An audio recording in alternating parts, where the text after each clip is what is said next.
Good morning. This is John Callis. It's May 24th, 2021.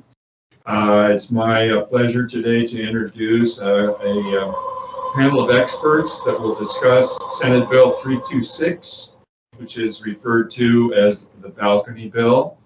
I am President and CEO of Castlebrook and Ridge Management, Inc. We have offices here in La Mesa, California, and also Rosarito, Baja, Mexico. We've been in business 30 years. We currently manage approximately 100 homeowner associations throughout San Diego County and northern Baja. It's my privilege today to introduce our guest speakers who are experts in their fields. We have Brad Schuber from the Kriger Law Firm. He has been an attorney for 21 years, and he's been with Kriger Law Firm for 8 years. He has an extensive background in construction and has done multiple construction defect litigation lawsuits in the past. And we also have Craig Schlumbaum, who is president of Pacific Construction Analysts. He has 20 years of experience and is an expert on the balcony restoration process. Today, Brad is going to begin in talking about the overview of the presentation today. Brad, take it away. Thank you, John. I appreciate that. Let's see. Marcus, PowerPoint.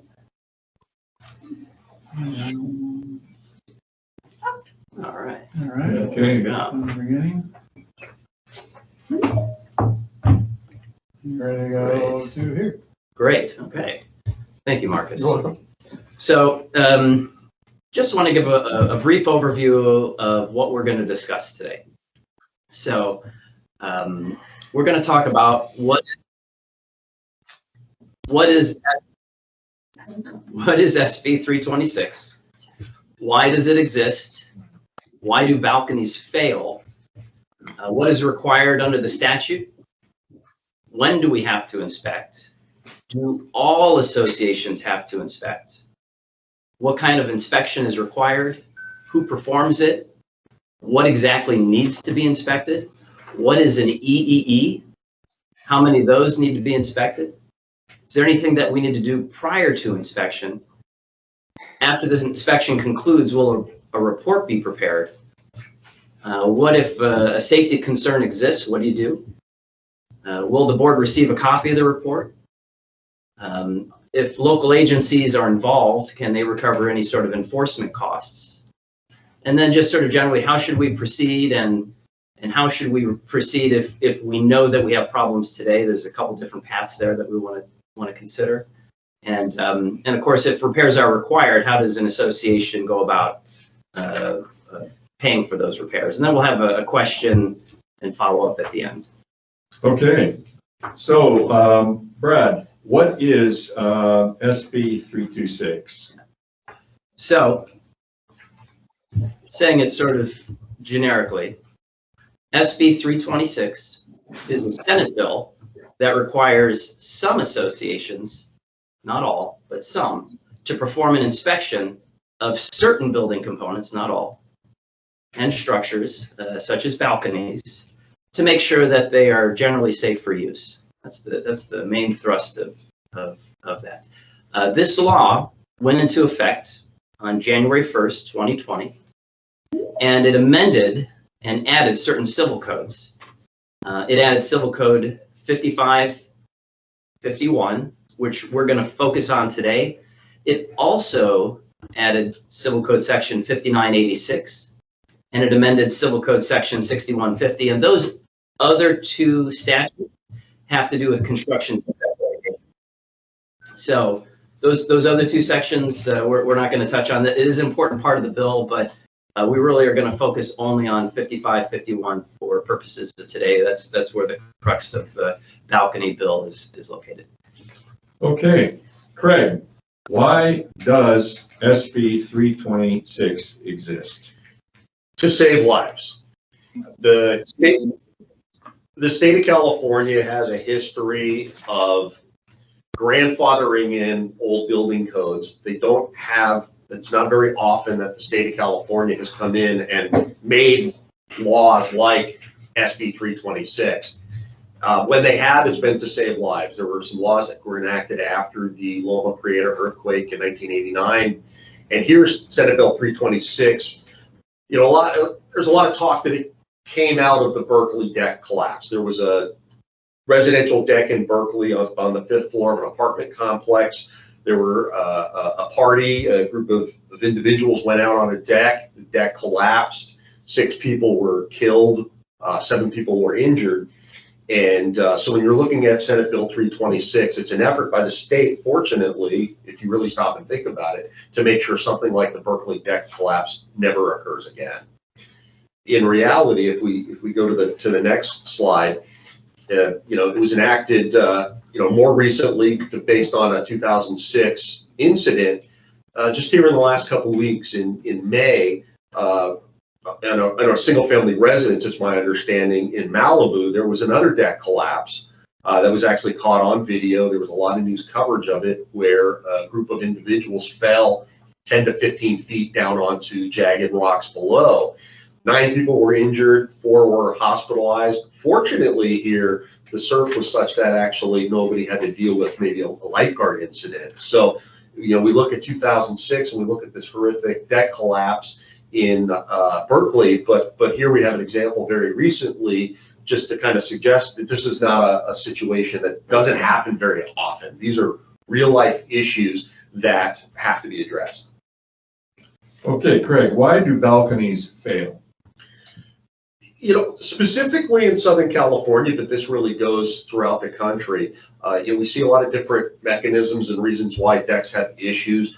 Termites is a large issue. Termites really in dry rot, where it starts to affect the structural members of a deck, can cause these instantaneous failures, which are what ultimately cause serious injury.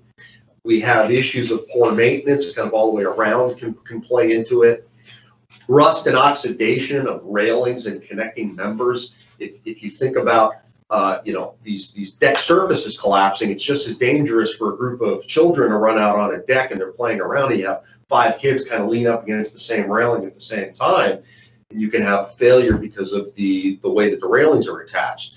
And these are all covered by SB 326.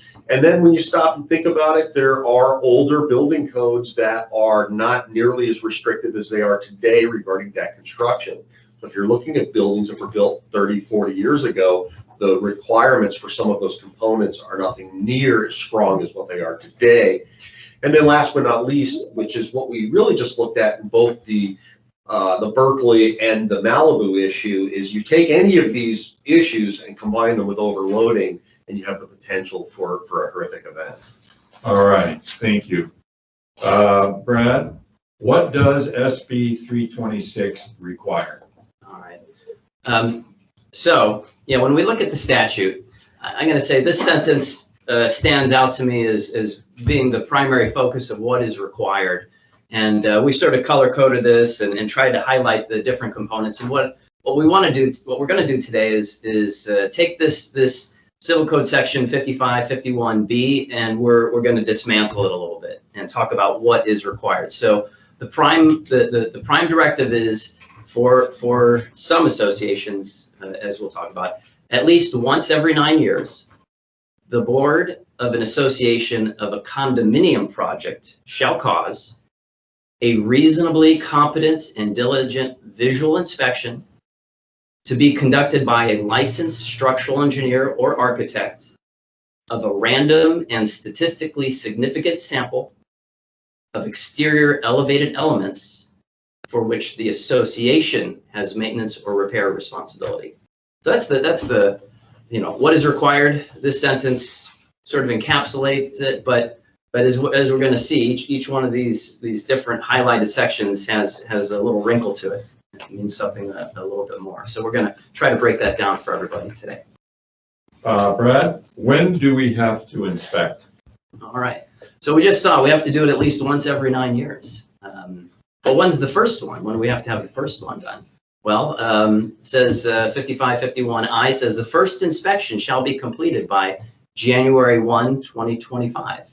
and then every 9 years thereafter, in coordination with the reserve study inspection pursuant to section 5550. All right, so first one's due January 1, 2025. Now that's for associations that were built before January 1, 2020. If you've submitted a building permit application after January 1, 2020, then you have to do it within 6 years of a certificate of occupancy being issued.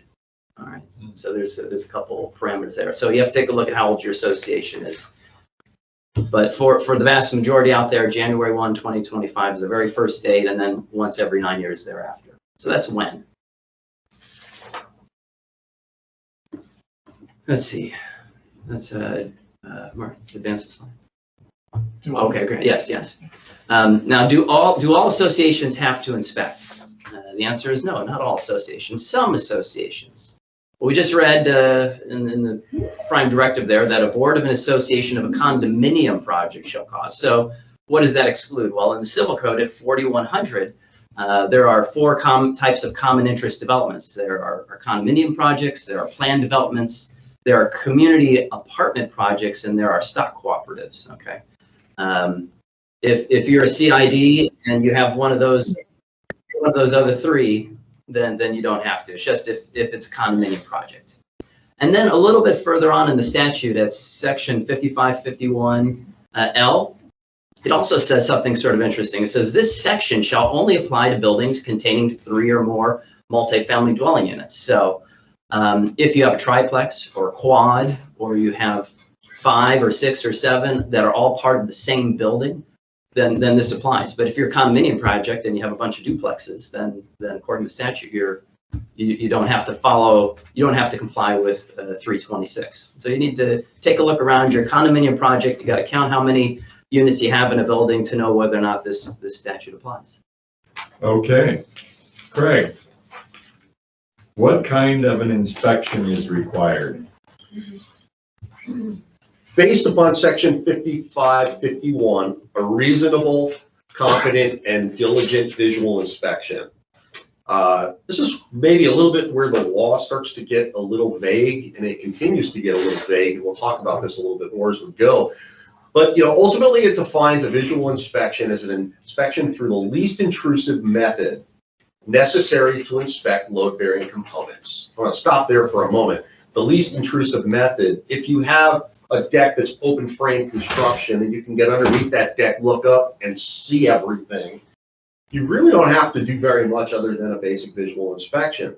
If you have decks with deck coatings that are completely encased in stucco, it becomes a little more of a challenge. But at least in the initial review, you're basically looking at visual observation only, or observation in conjunction with moisture meters, borescopes, infrared technology, etc. So at least for the first go around, if there are no real obvious problems, it's limited to basically simple tests that can be done relatively easily.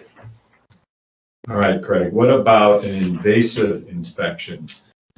So if during that initial inspection, the inspector recognizes that there might be some problems, we're looking for evidence of unintended water or water vapor passing through the waterproofing systems, creating a potential for damage to the load-bearing components. When we're talking about in that prior slide about the causes of termites and dry rot and really ultimately water damage, those are exacerbated by moisture intrusion. So normally when you find moisture intrusion, you're going to find evidence of at minimum dry rot. Wet lumber is going to help the termites out and let them live their lives as well as they can, which is going to not be good for the deck. So really the focus in the SB 326 is on the evidence of moisture intrusion. And at that point, the inspector shall exercise their best professional judgment in determining the necessity, scope, and breadth of any further inspection. And this might be where you end up having to do cuts of building materials to actually get a good look to see how much damage there really is when you see those visual signs of unintended water transmission. All right. Who performs the inspections, Craig? According to SB 326, the inspection is to be conducted by a licensed structural engineer or an architect. And I want to stop there for a moment on structural engineer. The state of California has many different designations for engineers. Most of the buildings that we're going to be talking about, or any of the managers, are really going to be talking about condominiums in Southern California, unless they're high-rise buildings. They're designed by professional engineers, PEs, not structural engineers, SEs. A structural engineer, according to the state of California, is required for designing certain high-risk facilities like a school, a hospital, a high-rise building. There's a little issue here in the law as it stands right now, which I suspect will be changed, but it hasn't been changed. And so the only thing I can say here as a bit of caution is licensed architect is actually relatively easy standard. I'm not saying it's hard, it's easy to get your architecture's license, but there are a lot of architects around. There aren't as many structural engineers around, and I don't suspect a lot of them are going to want to deal with small, simple deck projects. So this is one area that I'm kind of cautioning everybody right out of the gate to be careful of, because when you're dealing with, say, a contractor that you've been working for, it's been working for the community and a lot of maintenance that says, I can take care of your SB 326 inspections. Probably not. So this is a little point of emphasis that I have, at least in the get-go, is just to make sure that we have the right individuals being hired, because you don't want ultimately the building departments to reject your reports that you paid a lot of money for because the wrong professionals were hired. Okay, Brad, what needs to be inspected? That's a good question. The statute 5551B says exterior elevated elements for which the association has maintenance responsibilities. So there is a definition in the statute of what is an exterior elevated element, and it's at 5551A2, and it means two things together: load-bearing components and their associated waterproofing systems. So an exterior elevated element actually has two parts to it. It's the load-bearing components and it's the waterproofing systems. There is this little caveat here for which the association has maintenance responsibilities. I would just sort of submit to you that maintenance of load-bearing components is likely going to be association. Even if you have something in your governing documents that says unit owners to maintain the deck, surface of the deck, you're going to see, actually in a couple slides coming up, you're going to see that the Senate bill refers to the term maintenance and repair. So even though the prime sentence that we're talking about today just says maintenance, you're going to see other place in the statute that it talks about maintenance and repair. So that's important. Before we go to the next slide, one of the things, again, just to touch on what Brad said really quick, just to look at the photograph really quick. This was a deck that was damaged during a paving project that I had worked on. A small little truck hit that deck and really did an enormous amount of damage. But here, this particular deck has been stripped down to what was the association's responsibility. So there you don't see the planking, you don't see the railings, because in that particular community, that was homeowner's responsibility. But those wood planks that you see there extend 20 feet inside that building and are definitely part of the structure. So just to touch on what Brad was talking about. Let's go to the next slide, and I think that I talk a little bit more about detail about what Brad just mentioned. Is just that, is those load-bearing components are those components that extend beyond the exterior walls, like the deck we just saw, but it includes decks, balconies, stairways, walkways, and their railings, which is important. We're not just talking about the decks off individual patios. In a lot of communities we see have these elevated stairways and walkways. With a walking surface elevation more than 6 feet above ground. That's another key distinction there, is there are a lot of these communities that'll have staircases and things like that are well under 6 feet. So those don't necessarily have to be inspected under the protocols of SB 326. Of course, we would recommend that we're always being conscientious about maintenance. And they also have to be designed for human occupancy or use. Not sure how often that's really going to apply, but it's an interesting dilemma if you've got an area of a patio that can't be accessed, it's just decorative, or maybe decorative trellises and things like that wouldn't necessarily apply. And then last but not least, they're supported in whole or in substantial part by wood or wood-based products. Here, again, it's not going to happen often with steel, but here, concrete as an example. There are a lot of buildings that are built.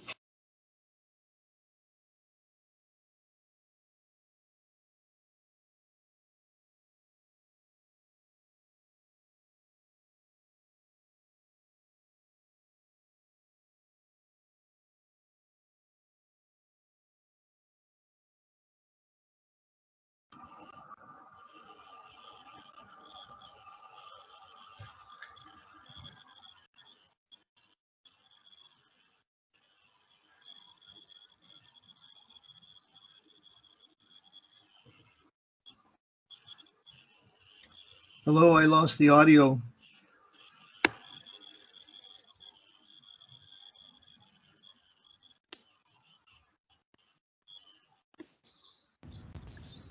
I have to. Yeah, me too. Okay, I'm hearing you guys. But I'm not hearing the speakers. Correct. Same here. Same here. They must be Same. having, they must be having an audio problem. Yeah.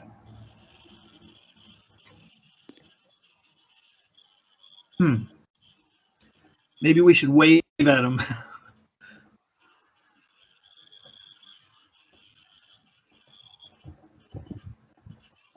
Everybody put up your little hand. Click on the little hand, maybe that'll get their attention. Oh, that little hand. Forgot about that one. Oh, that's good too. Thank you. Thanks for that.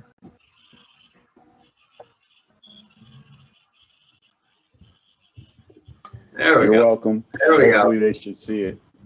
Good. Okay, that good? There we go. Can you hear us now? Yes, I believe we can hear you now. All right. Thank you. Thank you.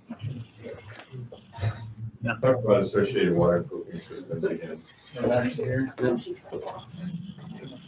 Fine. All right, sorry. So everybody can still hear us, correct? We can hear you now. You were out for a couple of minutes. Okay, so I'm just going to jump back. We kind of talked a little bit more detail about what load-bearing components are, but really what I wanted to focus on in to touch off what Brad was last talking about regarding the load-bearing components. Just a quick deal. Those can be decks, balconies, stairways, walkways. We're not just talking about the patio decks off of individual units, and more importantly, those main thoroughfares and walkways through the community, which are elevated. If they're elevated above 6 feet, all fall under the requirements of 326. But the other thing which is important to understand is waterproofing systems are designed to keep those wood-based decks from having failures. So a key function of 326 is not just the structure itself, but also it applies to the associated waterproofing systems. So any flashings or membrane coatings or sealants or anything like that that really are designed to waterproof the building and waterproof these exterior elevated elements become part of SB 326, and thus the mandate to keep those in working order is just as evident as that to keep the actual structure in place. All right, Brad, how many EEEs need inspection? That's a good question. I'm going to enlist Craig's help with that. The way that the statute was prepared, it talks about a random and statistically significant sample. I can tell you there's a correlating Senate Bill 721, which has to do with for apartment complexes, and they require 15% sampling. Okay, but for common interest developments, we have this language of a random and statistically significant sample. And I think that there's going to be some discretion by the inspector in interpreting that. You know, you can imagine that if we had sort of a small community where we had a couple stairways, a walkway, and you know, four balconies. I mean, that's pretty easy to go around and take a look at. But what if you have, you know, hundreds of homes, hundreds of staircases? What the statute says in A4, they give us a definition. You know, it's a sufficient number of units to provide a 95% confidence that the result from the sample are reflective of the whole, within a margin of error of no greater than plus or minus 5%. You know, I can see where some inspectors may want to make their own determination. I can see in some larger associations, maybe a statistician is engaged. You know, there's some thought behind that. So we have this definition, and ultimately the inspector is going to make the decision about how many units, so that he or she has 95% confidence that the results of the sample are reflective of the whole. And I think this is going to be where you're going to find a big discrepancy between different architects and engineers, you know, specifically for this section. And if you can imagine, and we talk a lot about different kinds of construction and bids. When you go out to bid, there might be one contractor who's very low and another contractor is very high. Well, it may just simply be that the guy who's low missed a whole bunch of stuff, and they're going to be nothing but a complete pain in the neck to work with. And you end up paying just as much as the high bid in the first place, which would have been easy going the whole project through. Here, what I suspect you might find the same thing with the architects and engineers, where we may have instances where some companies are willing to give very low bids to do this work. They'll write you the reports and everything else. And then ultimately, building departments are going to come in later and find that your analysis was not significantly, you know, statistically significant. And how that lays out for the communities, you know, it probably means having to go back and hire somebody else to reinspect everything. So this is where a lot of trust has to come into play with the individuals that we're working with. Okay, what happens prior to inspection, Craig? So prior to conducting the first visual inspection, the inspector, this architect or engineer, shall generate a random list of the locations of each type of exterior elevated element. So they have to come out, understand the community, which is kind of a first function. This list shall include all exterior elevated elements for which the association has maintenance or repair responsibilities. As Brad indicated earlier, when we're talking about structure, that's probably in most communities all raised, you know, elements. So, so at least here, there's this first list that's created, and again, it's done by the inspector, not necessarily by the community. Okay, Craig, will a report be prepared? A report will definitely be prepared. So the report's required to identify a number of categories. It has to identify the building components and the load-bearing components in the waterproofing system, basically an accounting of what's out there. The current physical condition of the load-bearing components and associated waterproofing systems, including whether a condition is present with an immediate threat to health and safety of the residents. So that's going to be a real key stopping point there for a lot of these inspections, because there is some reporting issues that are going to happen with point number 2. Under the third section there, it's the expected future performance and remaining useful life. Again, if things are looking okay, the inspector's still going to have to give a report about what the anticipated future for that member is going to look like. And then last but not least, number 4 is recommendations for necessary repairs or replacement of the load-bearing components and associated waterproofing systems. Looking at 2 and 4 get really interesting, because we have recommendations for repairs, But if there is an immediate threat to health and safety, there's going to become an action item in the law that says, okay, everybody stop, you have to take care of those issues immediately. Okay, so you've covered there. What if there is a safety concern? Then you're saying that it'll need immediate repair. So if there is a safety concern identified, the architect, the engineers out there looking at it, they actually have a professional duty to report a life and safety hazard to the building department. So if they find something that has an immediate safety hazard, they have to provide their report, but they also have to provide a copy of the report to the local code enforcement agency within 15 days. In most instances, that's the city. And the association will take preventative measures immediately, including preventing occupants access to those raised elements. And I've seen that happen. I've seen good engineers walk out on a project, look at a deck, look at a walkway area, and immediately tape it off and require that nobody's able to access that because of that immediate life and safety hazard. All right. Brad, will the board receive a copy of the report? Yes, absolutely. The architect or engineer is going to prepare the report and is going to give a copy to the board. And it's going to be stamped and signed.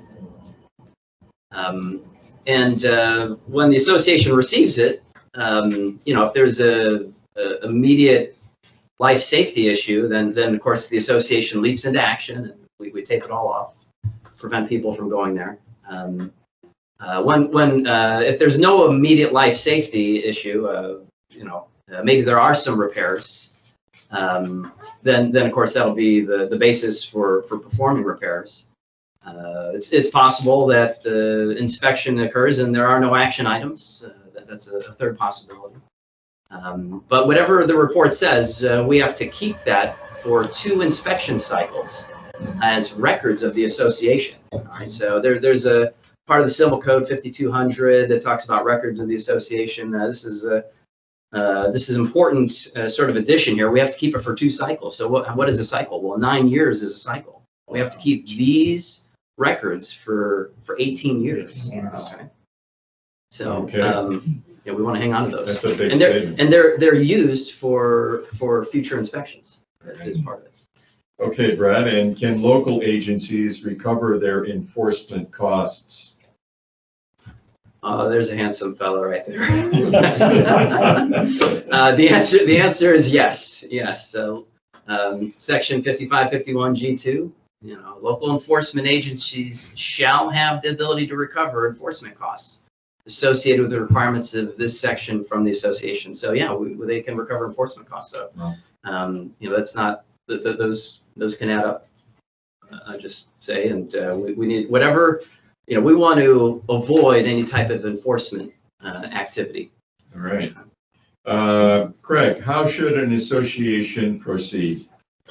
Great question. So there's the law, SB 326.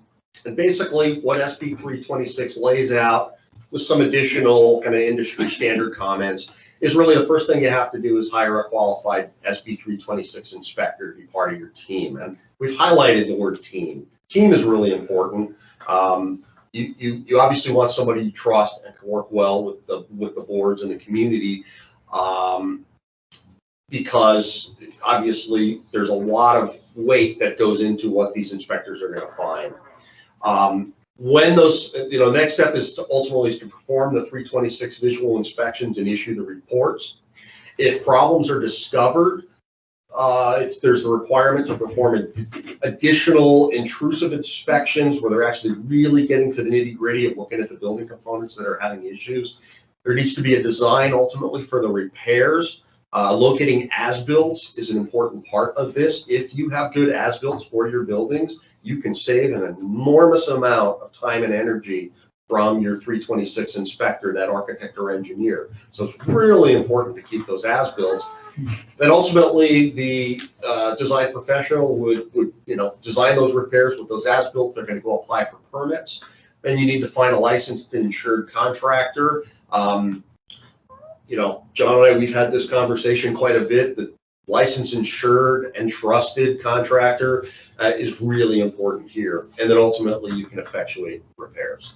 Okay. Now, Craig, what if you know that you have a problem today?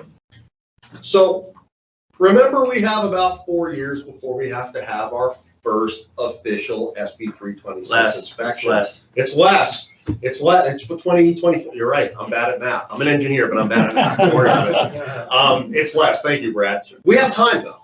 We have time. Not a lot. Not a lot. No, but here's where I'm gonna say this. Start now. Start now. Be proactive, not reactive. And so what I'm gonna, I'm not the kind of guy that likes to kind of find the loopholes in the law. I say that very tongue in cheek. Hire a qualified SB 326 inspector to be part of your team. Okay. Perform non-SB 326 visual inspections and destructive testing. What does that mean? Well, just because we have to do at some point SB 326 inspections doesn't mean we necessarily have to do them now. But what communities can do for the next 2 years or so is where those communities know that you really suspect you have problems, bring in that SB 326 inspector. This is going to be an architect and engineer, properly licensed individual. And what you want to do is find out what your problems are before that architect or engineer is obligated to report them to the building department. So that sounds a little bit underhanded, but I'm talking the exact opposite here, because what we're going to do is we're going to identify problems now.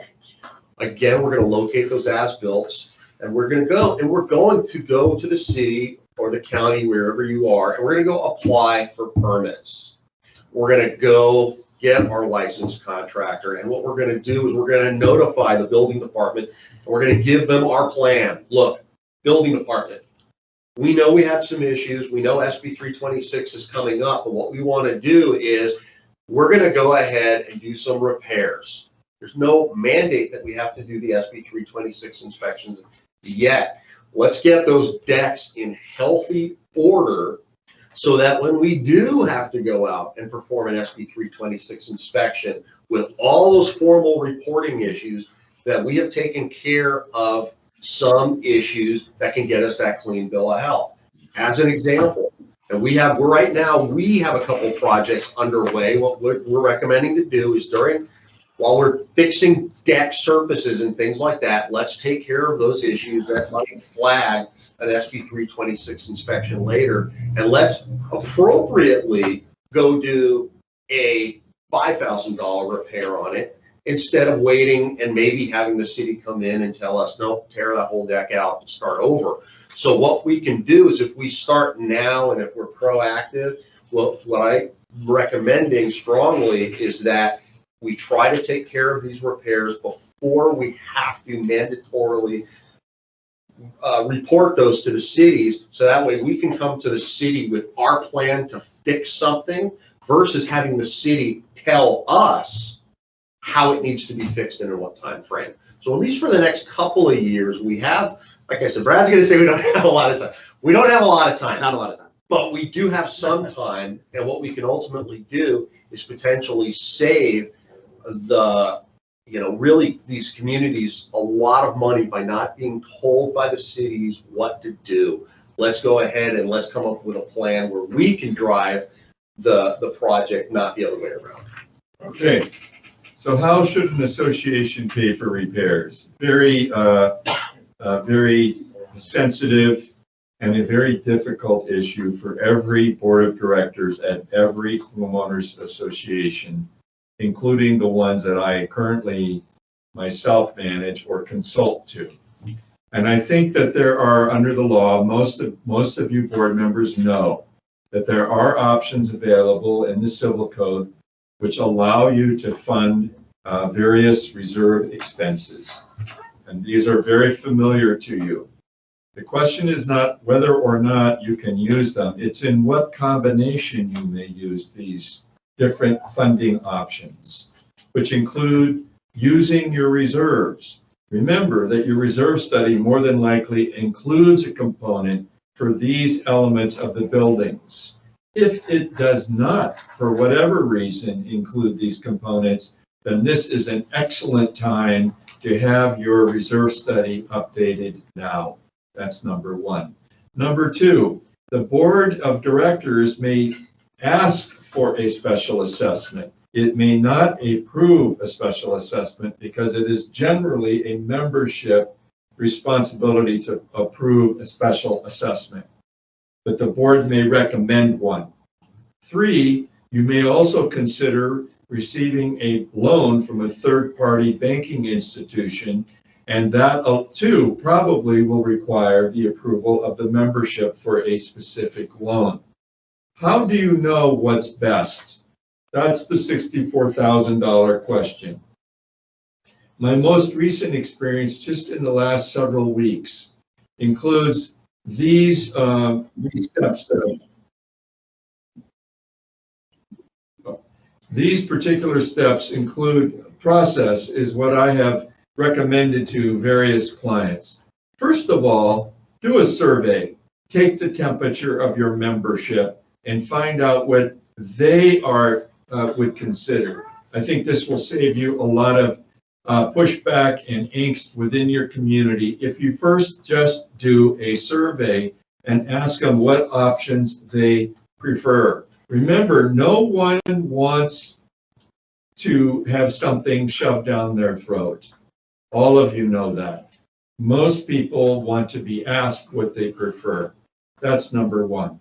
Number two, after you've done a survey, then hold a town hall meeting and discuss this survey with the membership and present them with the options that are available. And third, and very importantly, be creative about this process. You don't have to just take it from reserves. You don't have to just take it from a special assessment, and you don't just have to take it from a loan. What I have recommended to my clients that are facing very large capital improvements is to consider doing a portion of the entire funding project with a variety of options. I have a small property downtown in Gaslamp that has just 24 owners, and they're looking at a $500,000 capital improvement project. We did the survey, and now we're having a town hall meeting, and then we're looking at taking 1/3 of the 500,000, 50% from reserves, 25% in a special assessment, and 25% in a loan. And essentially what they're doing is they're distributing the pain, because that's what you have to determine with your client is their threshold of pain. And when you do that, you have to take in consideration who your people are, who your membership is, what part of town your property is in, and then you have to ask them what they prefer. If you do that, you're likely to get a result that will be acceptable to your membership. And if you distribute this, taking some from reserves, which you're allowed to do, and you do a special assessment and a loan, then you can meet the requirement and the challenge of this particular law. And I would add to that the board of directors may also consider a raise in the dues, association dues. And if you're in the middle of a fiscal year or calendar year, according to our legal expert, you may raise the dues in the middle of the year in order to fund a loan or help pay for some of this work. So you have a lot of options available. My number one recommendation to each of you is to make sure that you do a survey, which is very simple to do, and then to have a town hall meeting with your people and talk over the options, including the funding options, and then take a look at your fiscal health and your balance sheet and determine what combination of assessment, loan, and raising dues you need in order to take care of this issue.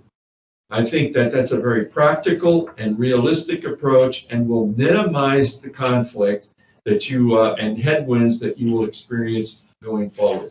Now, if we have a few moments. We would like to take this opportunity to ask, if you have a question, please put it in the chat room. And if you're a manager in the room today and you have a question, please write it out on the little index card and pass it forward.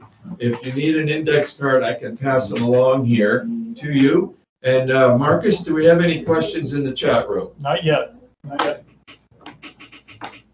Do we have a question? There's no way I can write it out on this piece of paper. Okay, here. All right, we do have a question from one of our managers. Let's see. First question, 326 notes at the end that the local jurisdictions have a final say. Some are writing their own ordinances for the inspections by licensed engineers. So are PUDs exempt if local say no? All right, so I just tried to, there is a part of the statute, we have to look to local jurisdictions as well. So something more may be required here in San Diego than maybe in Riverside or up north, Northern California. I mean, the different agencies and building departments can have something in addition to what's required under Senate Bill 326. So when it's important when you engage an engineer and architect that they're familiar with the local building code and what's required. You know, Senate Bill 326 is a life-saving, meant to be a life-saving statute. There's opportunity for local building departments to do more. Okay, so make sure that you consult. We took sort of a real focused look at this particular statute, but there are other laws. You know, Senate Bill 721 is the one that governs the apartment complexes. Okay, there are local rules that associations may have to comply with that vary by locality. So it's important to bring aboard an SB 326 inspector who's knowledgeable about what the requirements are in your jurisdiction. And that's what that part of the statute's going to. Thank you. That's a good question. Question for you, Craig. A deck surface that has a sealed concrete surface, but underneath the underdeck is wood enclosed. Does it need an inspection? If it is an elevated element above 6 feet in height that extends beyond the surface of the building, then yes, it does. So like I said earlier, you know, concrete construction wouldn't require it. It all comes down to what is the main structural element that's holding the deck area together. So if you have a wood frame underneath with concrete on top, yes, it still does require SB 326 inspections. Okay, so in closing, we recommend that you commence immediately with a plan. I think I heard that from Craig today, that this is an essential and necessary process that you must move forward with. If you have specific legal questions, you may reach out to Brad Schuber, and on the screen you'll see his phone number and email address. If you have a specific construction issue, you may reach Craig at the website, at the email and the phone number below. And most of you who are listening today probably know how to reach me at Castle Breckenridge Management, of course. We want to thank you for taking your time on a Monday morning at 11. And I wish you the best. And I would say that a little bit of planning, it sounds to me, will go a long ways. Have a great day. Thanks so much. Thank you. Thank you.